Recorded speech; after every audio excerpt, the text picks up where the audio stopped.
Hey everyone, and welcome to Almost Cancelled. I'm Peter, that is Connor, and we are going to talk about The Handmaid's Tale, Season 3, Episode 6. It is called Household. So, full spoilers for the episode, as always. So, this episode was interesting from a mythology point of view, I think. Because we get to see the capital and a lot of just how different the capital is, how more strict it is, what's become of certain monuments. For example. Yeah, no, I agree. The mythology of this episode is quite interesting. Yeah. Oh, you don't like it that much. Not really. Your poker face is... No, I'm just trying to think the best way to phrase the problem is I think a lot of this stems from my feeling at the end of last episode, honestly. Not liking that Serena's reverting. Yeah, and a large portion of this episode is about, oh, can she be redeemed, or is she too far gone again, or is it, and I'm just sick of that. We've done that. I don't need it again. I can understand that. I'm not necessarily a big fan of her reverting either. I think what kind of made it work for me, although at this point, like, we can't do it again. At this point, like, she's made her bed now. She's lying in it. And I could see maybe like a final act of redemption, like right before she dies, like at the end of the show. Like maybe that'll be okay. But I like the conversation that they have, right, in Washington, just, at the end of the episode between Serena and June. That scene's pretty good. Like, June just saying, you know what, I trusted you and you did this. You understood to a point and decided to like turn around and do this anyway. Because I laughed out loud at the start. See when she's narrating and she's they're all praying for Nicole to come back to Gilead. I'm praying that Serena will actually remember why she wanted her to leave in the first place, and will do the right thing and convince Fred to drop all this. Or both of them can get hit by a bus. Yeah, I'm fine with either. A truck drives past, right as that line said. Yeah, that's pretty good. It was her just sort of saying, "I'm fine with either." Like either one will do me. Kind of cracked me up. So, but no, I like this scene, and because there's a couple of really in-your-face visuals in this episode. Is one of the big massive angel wings by any chance? That is one of them for sure, and that's the one that I didn't like. That one felt so on the nose and cheesy to me, even by this show standards, which is in your face and blunt with its point a lot of the time. That was just ridiculous. Here's the thing. I actually really liked the monument at the end, right? The Lincoln thing that had been smashed. I actually liked that one, because although I kind of wish they didn't reveal it until the end of the scene, because there's that shot at the end where June's just kind of like leaning against it, and it's like this wide shot. I thought that was a beautiful shot, and everything that monument represents and what Lincoln did, the themes are obvious, but I'm with you. But I do like that in context. Okay, we see that one the whole scene. The whole time we can see that that's smashed. And it's only when we turn around and see that they've kind of changed the Washington Monument as well, and now it's a big cross. We talked about it. We saw that like way earlier in the episode. Did we? She looks out the train. She stinks a peek. Oh, you're right. Okay, yeah. What do you think that was? No, you're right. I'd forgotten about that. And I was copying this scene with the. I was like, oh, monuments. And then it spun around. I was like, oh, yeah. Because they go to Washington and she looks out the window and I'm like, damn, is that what they've done at the Washington Monument? Jesus. Yeah, you're right. Yeah. No pun intended.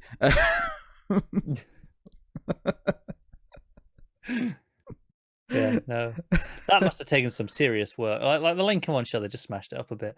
I like that you could see the big hole, the crack in the wall behind it where it smashed back into it. Oh, that was a nice touch. But, yeah, presumably there'll just be like a big, wrecking ball. Yeah, it's a lot more work to actually build onto it. Oh, absolutely. I wonder if they shot this actually at the place and just removed, like, just did the CG where it needs to be changed. That kind seems of thing. Like the easiest way of doing it. It does, yeah. I mean, from an effect standpoint, the monument's the easiest one because it's literally just like another bar going that way. You kind of just copy it on. Yeah, you can literally just copy and paste the real one and just rotate. That's what I'd do if it was me, is copy it, shrink it down to half size, mirror it as well, and just stick it coming out both sides. Yeah, that's how I would do it as well. I agree. Now, I'm sure there was probably some more interesting like tactics used here because it's a professional show, but that's how I'd Photoshop it. Yeah, it'd work. Oh yeah. So no, I like this scene at the end though, and I like I like the kind of it was almost like June's getting too cocky recently. So this episode's like, hey, things are even scarier than what you've witnessed. Like there's worse. You know, we see all these handmaids in Washington with their mouths covered, and we're like, what's this? They're not let us speak. Even you here, immediately know there's something more because this is Gilead. yeah. Like when we finally get the reveal of the handmaid in the house they're staying in, like I was expecting her tongue to be cut out. Her mouth was stapled shut instead, of course. I don't know if it's implying that every single handmaid who's wearing the red, you know, over their mouth has had this happen. I don't know if it's that like a simple case of every single one's like that. It's more that we don't want them to speak, and like we'd rather not see what we've done to them, kind of thing. Yeah, it's hard to say, isn't Because it? every single handmaid she passed in Washington, I think, was wearing one. I don't think they're all stapled shut, but I don't know. They could be. I mean, they could be, because that really nasty thing that Serena says at the end, where she's like, "I should have stapled. I should have given you the rings, like silenced you." Yeah. the day you arrived or the day I met you." I was like, "Damn, Serena!" Like, and it's this, like, it's her scraping to feel a fragment of. But and then the other thing that I really liked in this episode is the moment, because you know they're taking her to Washington, doing this other video, and it's like the Swiss are stepping in. Of course, they're a neutral party. Yeah, some things never change. and they want to speak to June on her own. And obviously, you know, Fred's not happy about it, but she's like, "Oh, none at all." And I'm like, "Oh, this is great. Like, have this honest conversation." And you know, it doesn't really become that. It's kind of more like just an act of negotiation. I mean, obviously, they ask for what name she'd like to be called, and she says June, and that's, you know, nice. But it becomes this thing where the you know, it's like, oh, things are complicated. We can't just recommend that they don't give the kid back, and you know, like you could give us something to trade. And I'm like, oh, she's becoming a double agent. Like, you know, yeah. Get her to tell stuff, but they're like, no, we want someone high up. And she's like, oh, I can get you a commander, because you know Nick's a commander now, right? And I'm like, oh, I don't know if he's going to go along with this because of, you know, a ton of reasons. But we get a scene where she kind of convinces him, and like he's, you know, it's like, this is the one thing you can do as a father for your daughter. You're probably never going to get another chance. You can do this, right? I like that reasoning. Also, the music in that scene was bugging me because it sounded really familiar, and I actually clocked what I think it sounds like. I don't necessarily think it is that track, but it's the main song, the main theme from Lost River, with you know, Fitz from Shield and Christina Hendricks and all that.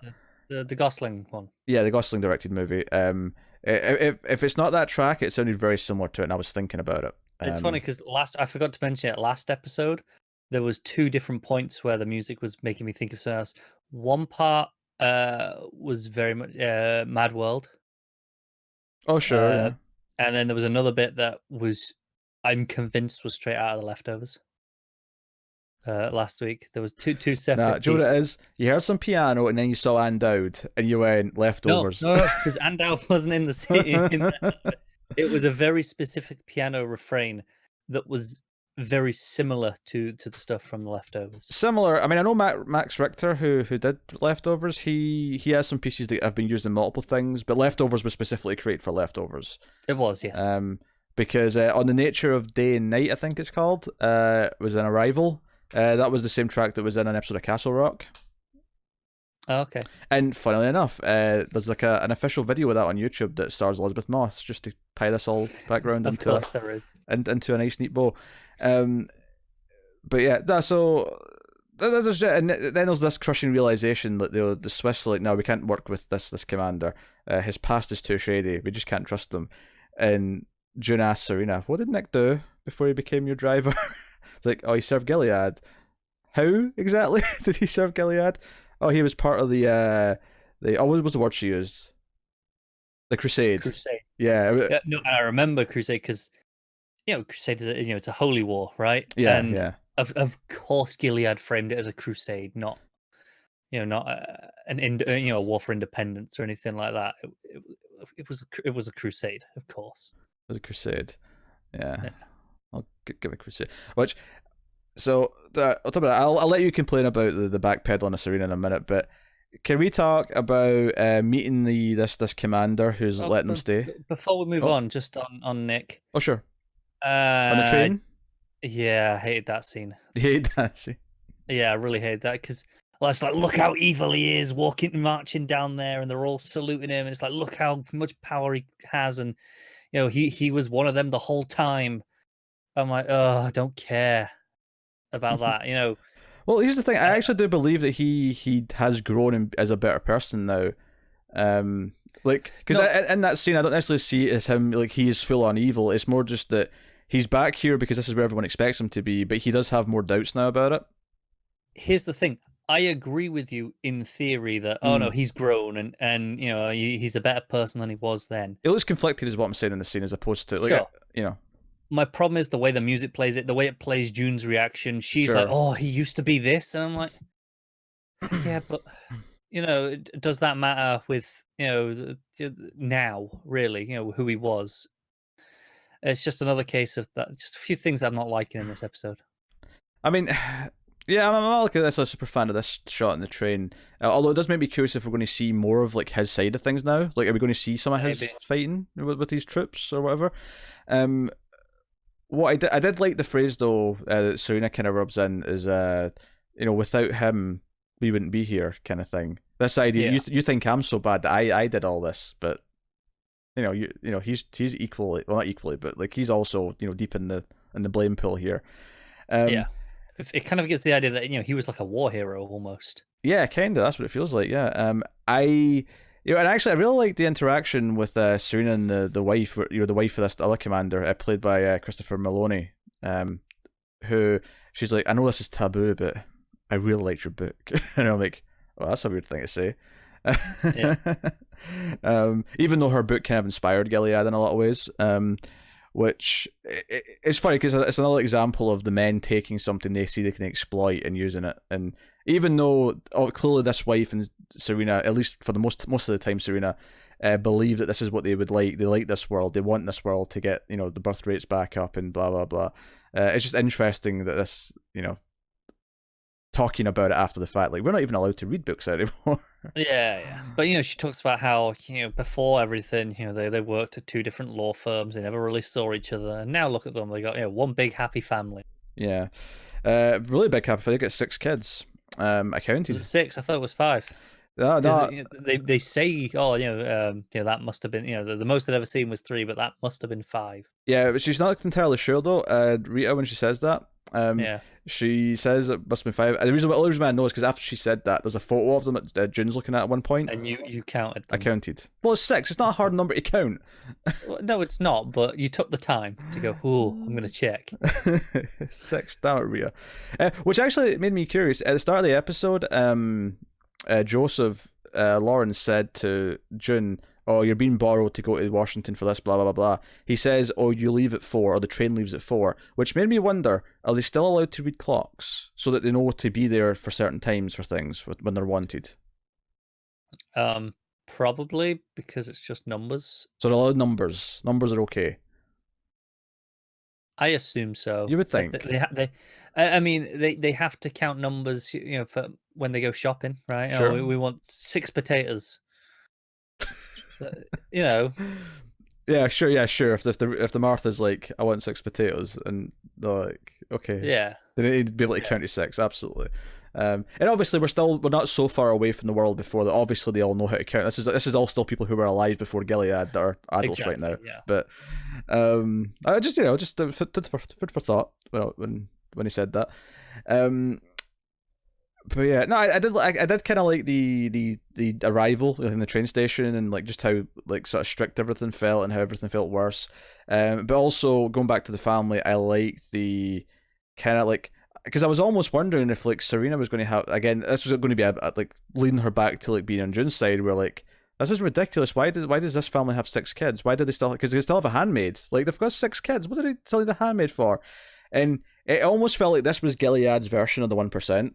It's like, no, they have overabundance of everything. Everyone else is begging for 1, and they have 6, kind of thing. Yeah, An yeah. embarrassment of riches, you might say.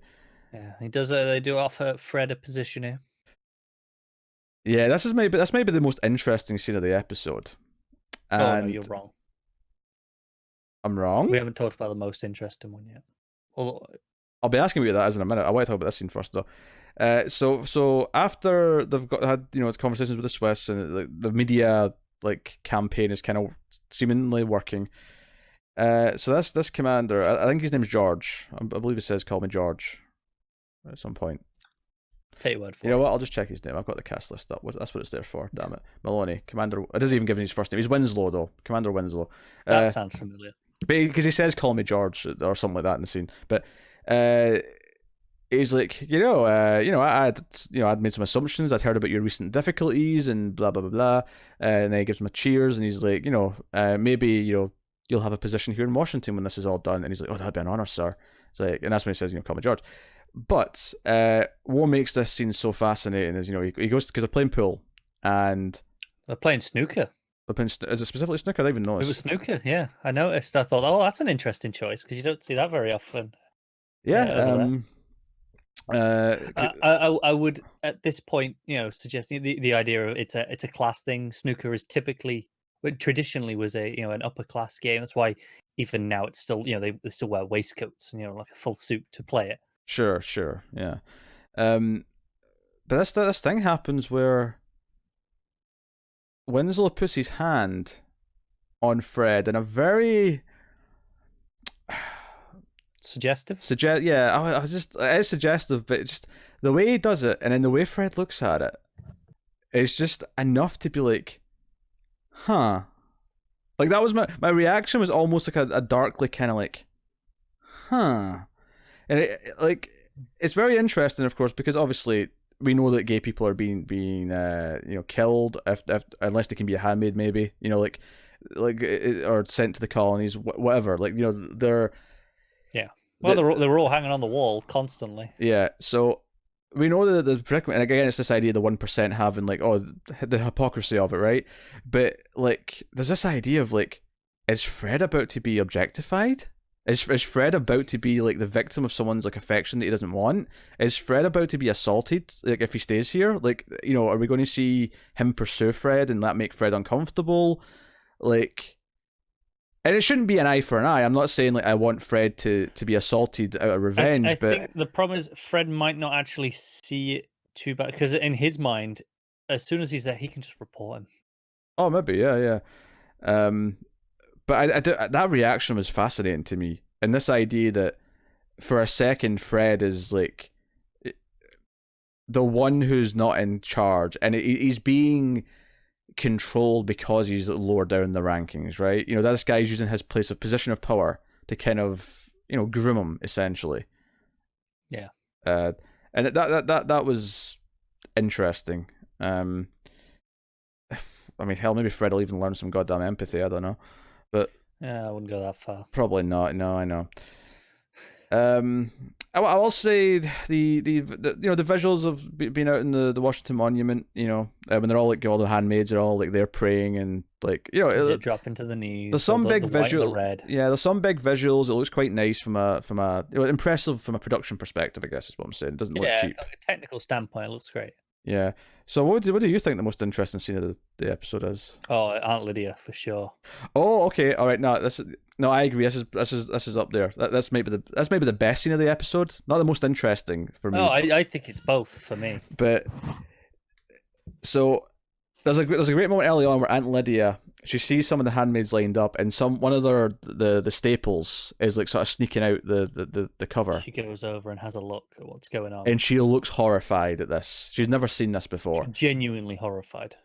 And then later on, for the TV broadcast at the monument, they're insisting that June wear this cover over her face, and Lydia comes in and June's breaking down. This is just presumably right after she's found out about Nick, give or take, and she's about to go having to do this, and she looks up and genuinely asks Aunt Lydia, with tears in her eyes, "Do you want to silence us all?"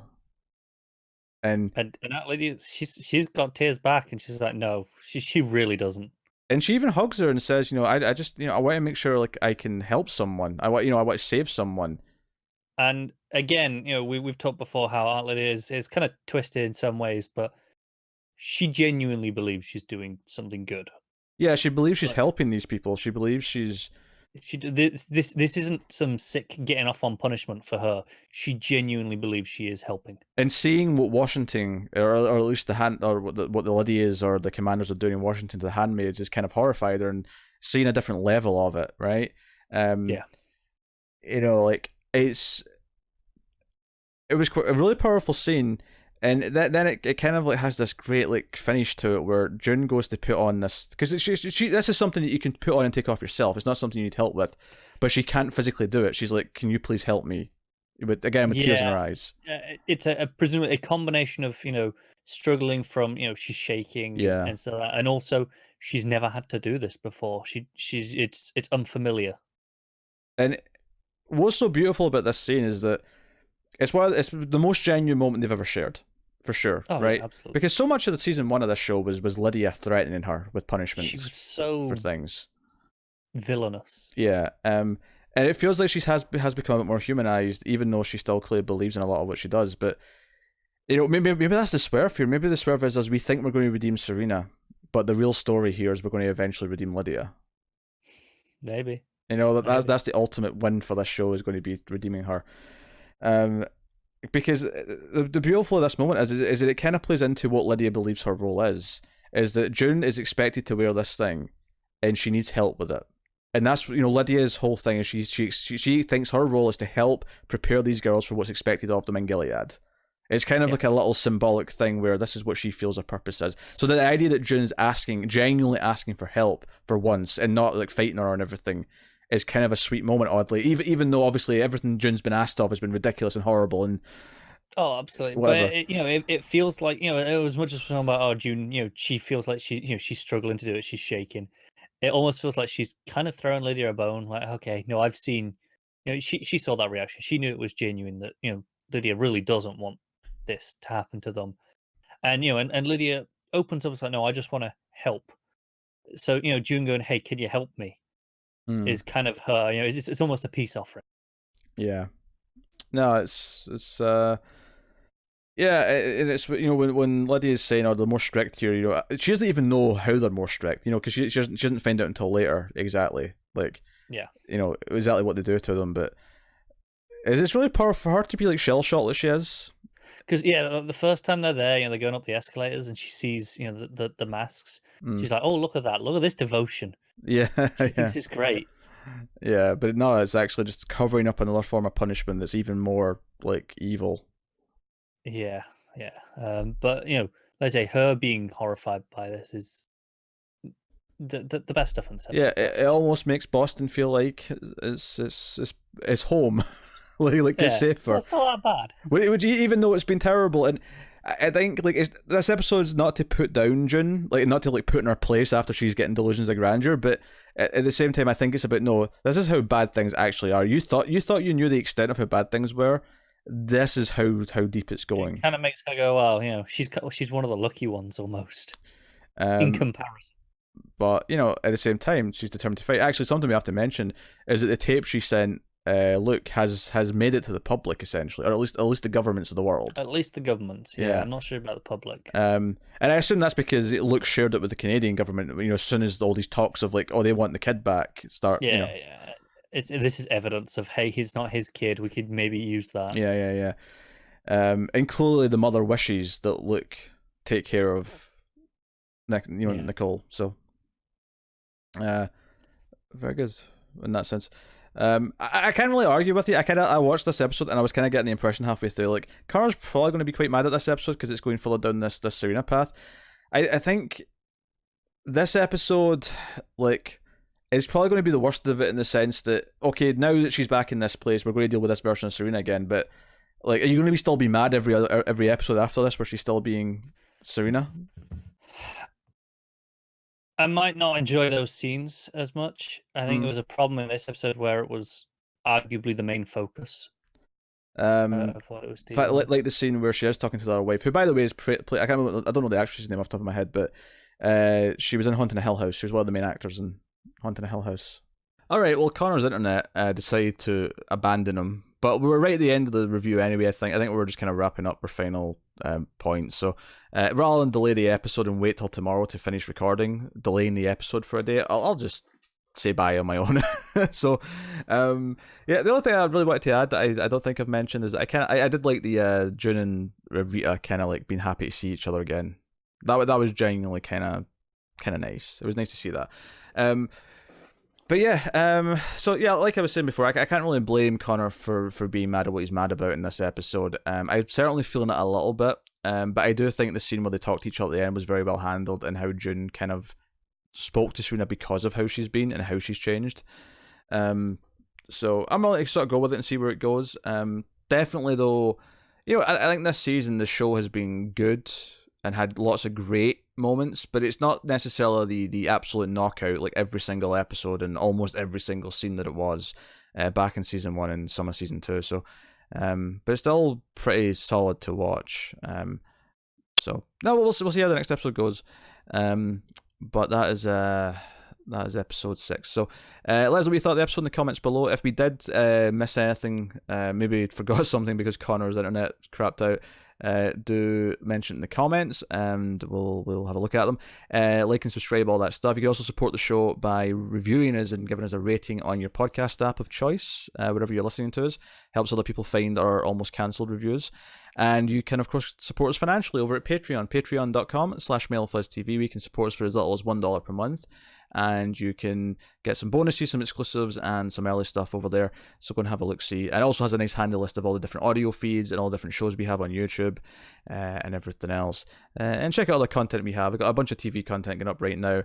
We have Dark Season 2 coming up from Netflix. We have Big Little Lies from HBO. And we have a bunch of other stuff. Big Little Lies I do with Tara. Connor's on Dark. And there's other shows as well. So check out everything. Thank you very much for watching or listening once again. We always appreciate it. Keep watching TV, guys. Have you got any vanilla?